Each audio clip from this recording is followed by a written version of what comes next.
Olá, tudo bem com vocês? Vamos nós aqui depois de um dia cheio de desafios, cheio de encontros, cheio de desencontros. Vamos a esse encontro essencial, fundamental do nosso dia, da nossa semana. É realmente um prazer estar com vocês, nos ligarmos, nos confraternizarmos. Muito bom pensarmos sobre a essência da vida, os exercícios fundamentais. Jesus deixou alguns recados de quais eram os caminhos fundamentais. Deixou com muita clareza qual era o sentido da vida, qual era o destino que nos aguarda a todos. O sentido último da vida, ele deixou claro, é o amor. Amar o todo, amar a essência de tudo. A essência do próximo como a essência de si mesmo e, acima de tudo, sobre todas as coisas, amar o todo. Deus, não é? Claro que esse amor incondicional, esse amor profundo, esse amor sem fronteiras, traz enormes desafios e não será alcançado de uma hora para outra por nenhum de nós, não é? Claro que não. O mecanismo de avançar para o amor, de sairmos do ego, do isolamento, da fragmentação, da separatividade para a articulação, a cooperação, a confraternização, a fraternidade, o caminho para isso é o serviço compassivo. Jesus disse que aquele que quiser ser o primeiro no reino dos céus será aquele que mais servir. E definiu o servir como fazer ao próximo o que gostaríamos que o próximo nos fizesse. O serviço compassivo, a regra de ouro do caminho, a chave para chegarmos ao amor incondicional que exemplificou Jesus, é o servir. O amor, a prática, o exercício do serviço compassivo. Então precisamos entender o que está por trás disso. Quais mitos nos têm bloqueado esse servir compassivo? Por exemplo, como é a ajuda? O que deve ser ajudado? Como podemos realmente ajudar uma pessoa? Frequentemente desenvolvemos mitos como ser errado dar alguma coisa pronta, porque é muito melhor dar o peixe que ensinar a pescar, não é? Ajudar pessoas distorcidas, pessoas corrompidas, favorece a sua corrupção e a sua distorção. Nós não pensamos essas coisas com muita frequência? Precisamos estudar se amor é o sentido, e é o sentido, se a maneira, se o exercício fundamental para alcançarmos o amor é o servir compassivamente, deslocando o foco da vida do eu para o outro, deslocando o foco da vida do ser servido para o servir, não há tema melhor para estudarmos. Então, precisamos trabalhar esses mitos, desconstruir esses mitos, ressignificar esses mitos. Não é? O que você acha? Frequentemente, diante de um homem de rua, de um mendigo, nós pensamos, não vou dar dinheiro para essa pessoa porque ele pode usar em drogas, ele pode usar mal a ajuda. Isso acontece com muitas pessoas, não apenas com mendigos, mas parentes que nos pedem empréstimos e assim por diante. Não vou ajudar porque ele pode usar mal a ajuda. Mas eu pensava bastante assim, mas a uma certa altura resolvi me questionar e pensei o seguinte: é fora de questão que nós usamos mal os talentos, as oportunidades, a ajuda dada por Deus. Não é verdade? Usamos mal o poder político, o poder econômico, a beleza física, a fama. Usamos mal as nossas capacidades, as nossas inteligências. E acaso Deus não sabia que nós podíamos distorcer, usar mal os nossos talentos? Claro que sabia. Deixou ele de nos possibilitar essas oportunidades fantásticas de fazer o bem pela mera possibilidade de que nós fizéssemos o mal com essas possibilidades? Deixou Deus de nos dar talentos? Evidentemente, não. Se Deus, sabendo que alguns de nós tinham pouquíssimas possibilidades de bem aproveitar os talentos, nos deu esses talentos, por que nós, que temos muito menos certeza do mau uso que será dado à nossa ajuda, como nós poderemos ter critérios mais rígidos que Deus, ser mais reais que o rei, ser mais rígidos, mais severos que o amor? Não é verdade? Como? Se nós mesmos recebemos muito e temos dado tão pouco à vida. Não é momento de pensarmos? Nós precisamos quebrar esses mitos da ajuda. O que é mais importante? Dar meios ou dar o produto final, as coisas já prontas? A maioria de nós tivemos experiências com isso, experiências concretas, de lidarmos, por exemplo, com bebês. E a eles demos tudo pronto. Mas também lidamos com crianças e começamos em meio a grandes doações, mas em meio a grandes doações nós desafiamos já a criança, o adolescente muito mais, o jovem. Chegamos à conclusão que é moralmente errado dar a alguma pessoa algo que ela mesma possa construir, possa favorecer, possa com isso crescer. É uma espécie de boicote. E assim, nós todos sabemos que a ajuda deve estar condicionada ao estágio de amadurecimento do ser que a recebe. Então, sim, muitas vezes será necessário dar o peixe, não apenas o peixe e não a vara, mas dar o peixe assado, temperado e guarnecido amplamente, o prato completo. Fabulosa é a passagem em que Jesus, depois de um dia todo ensinando uma multidão de 5.000 pessoas, recebeu da parte dos discípulos um conselho. Vieram os discípulos até Jesus e falaram assim: Mestre, essa multidão já está conosco desde o início do dia.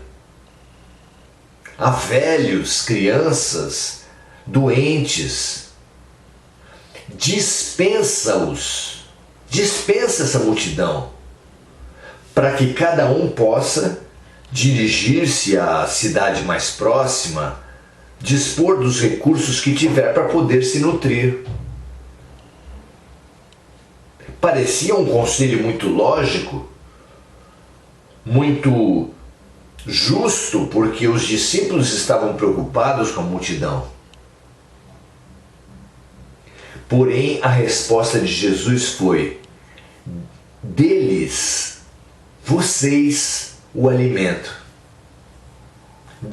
Deem a eles, vocês, o de comer.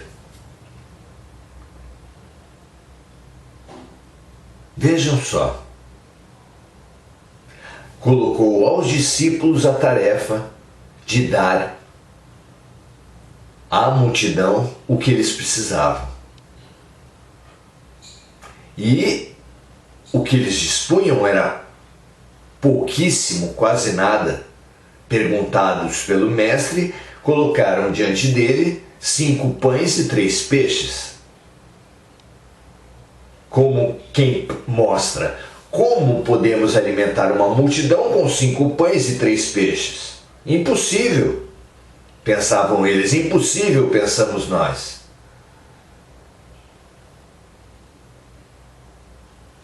Mas o mestre mandou que os discípulos orientassem toda aquela imensa multidão a sentar-se, de 50 em 50. E a partir daquilo, ele, Jesus, tomou os pães, ofereceu ao alto e partiu-os, passando ao discípulo mais próximo dele, que, sem saber o que fazer, tomou o seu pedaço de pão e também partiu e passou adiante. Quando a gente, num evento, numa festa, numa cerimônia, não sabe o que fazer, a gente imita aqueles que sabem. E assim foi. Cada discípulo, numa corrente de ajuda, recebia um naco de pão, partia e passava adiante. Que lições o milagre da multiplicação dos pães, que com 5 pães alimentou 5.000 pessoas e ainda sobraram 12 cestos cheios. Que lições essa passagem nos traz com relação à ajuda, não é? Em primeiro lugar, é preciso considerar o esforço próprio. Nesse caso, a multidão estava com os discípulos, estava com Jesus desde o início do dia, e já era o final do dia. E não tinham muitos deles se alimentado corretamente. O esforço individual, o esforço próprio, a parte que compete a cada um, que nunca pode ser esquecida, como disse o mestre: ajuda-te e o céu te ajudará. O esforço individual estava claramente caracterizado. Aquela multidão não largava de Jesus porque não conseguia ficar longe daquela luz, daquele amor, daquela energia fabulosa. Reconhecendo Jesus que eles tinham feito com o sacrifício individual a sua parte, deu a todos eles o alimento já pronto. Não é significativo? Depois, para alimentar essa enorme multidão com apenas poucos recursos, poucos pães, ele nos ensinou na prática uma nova matemática. A matemática do é dando que se recebe, é dividindo que se multiplica. É dividindo que se multiplica. 1 mais 1 é sempre mais que 2. Jesus nos ensinou muito. Onde 2 ou mais estiverem ali, estarei eu. Essa nova ferramenta, essa nova matemática precisa ser aprendida por todos nós, não é? Para que nós nos dediquemos a ajudar, na certeza de que quanto mais ajudarmos os outros, mais receberemos ajuda nós mesmos. Uma corrente de amor, há uma corrente de fraternidade, de serviço, no meio da qual ninguém fica sem ajuda, ninguém fica sem possibilidade. Maravilhoso é o milagre da multiplicação dos pães, para nos ensinar o que é a ajuda então. Pois Jesus nos explica diversas vezes como ajudar. Ele deixa claro que quando as outras pessoas fizeram ou estão fazendo a sua parte, elas merecem toda a ajuda do mundo. E assim orientou a Pedro, por exemplo. Tu me amas, Pedro? Perguntou o mestre ao discípulo. E ordenou-lhe: apacenta as minhas ovelhas. E perguntou uma segunda vez: Pedro, tu me amas? E o discípulo sempre respondia: tu sabes que eu te amo. Mas a resposta vinha igual: apacenta as minhas ovelhas. E ainda uma terceira vez ele perguntou e repetiu-se o mesmo ritual. Pedro, tu me amas? Tu sabes que eu te amo, mestre? E a ordem de fechamento: apacenta as minhas ovelhas. Por nós precisamos aprender a servir, porque é dando que se recebe. Por Jesus, nós precisamos aprender a servir, porque é servindo que nós nos expandimos ao amor incondicional, ao amor sem fronteiras. Precisamos resgatar esse valor fundamental, porque o ser humano foi constituído pela vida de um jeito que, se ficasse sem uma ajuda completa, profunda, incondicional, nós morreríamos. O filho do cavalo rompe com suas patas a placenta e já começa a andar, desconjuntadamente, mas já começa a andar. O ser humano tem muita dificuldade de andar, de falar, depende ainda por muito tempo de ajuda da sua mãe. Nós também dependemos demais da ajuda do nosso pai. Mas tenhamos a certeza que para recebermos, para aprendermos, para nos mostrarmos receptivos à ajuda que vem do alto e que é permanente, incondicional, Deus não escolhe os seus filhos para ajudar. Se há casas luminosas e casas escuras, não é por falta de sol, é porque há moradores que abrem suas portas e janelas e outros que não abrem. Mas não nos cabe julgar. Devemos servir, acima de tudo, a todos que passarem pelo nosso caminho. E com a autoridade de servir, com a abertura dada por aquele que foi servido, nós podemos ajudar. Porque o fenômeno da cura, o fenômeno do milagre foi trazido por Jesus, porque sabia ele que sem o fenômeno não seria ouvido. A mesma coisa, o processo de ajuda. Muitas vezes nós precisamos dar tudo pronto para a pessoa, não pela vida toda, é claro, mas para que, com a autoridade do sacrifício, com a autoridade do fazer por, nós pudéssemos aconselhar, orientar, melhorar a pessoa a médio prazo, a longo prazo. lembremos de Jesus. As lições são múltiplas. E ajudemos. Sem meias medidas, sem pré-condições, sem exclusividades. Ajudemos, simplesmente. E, se possível, depois da ajuda material, da ajuda monetária, com a autoridade de quem deu incondicionalmente, ajudemos também a libertação do espírito,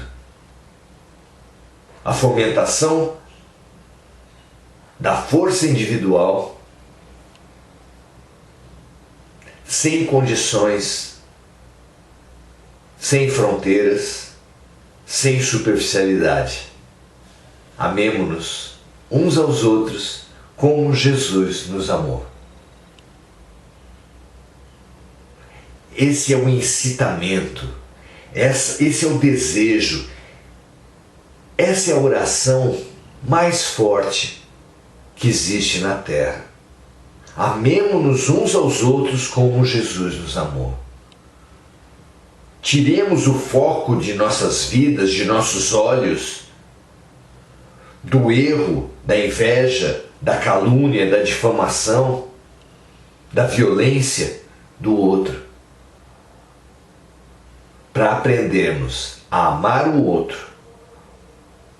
Precisamos aprender a servir o outro, independente do que ele tenha feito, na certeza de que todos os filhos de Deus estão condenados irremissivelmente a sermos um dia também deuses. Muito obrigado, um prazer estarmos juntos. Amanhã estaremos novamente às 18 horas. Muito boa noite, Estela Santana Nogueira, Andréa Guedert, Rita de Cássia Monteiro, Mônica Silva, Inês Panucci, Regina Frutuoso, Andréa Salvatore, Paulo Berg. Muito bom estarmos juntos. Lembremos-nos da vida, façamos da vida uma grande corrente de ajuda mútua, onde nos libertaremos das mágoas, dos ódios, das culpas e ainda por cima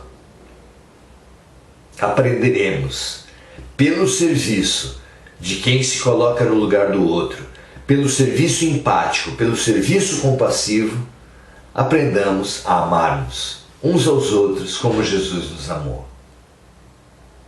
Muito obrigado, até a próxima.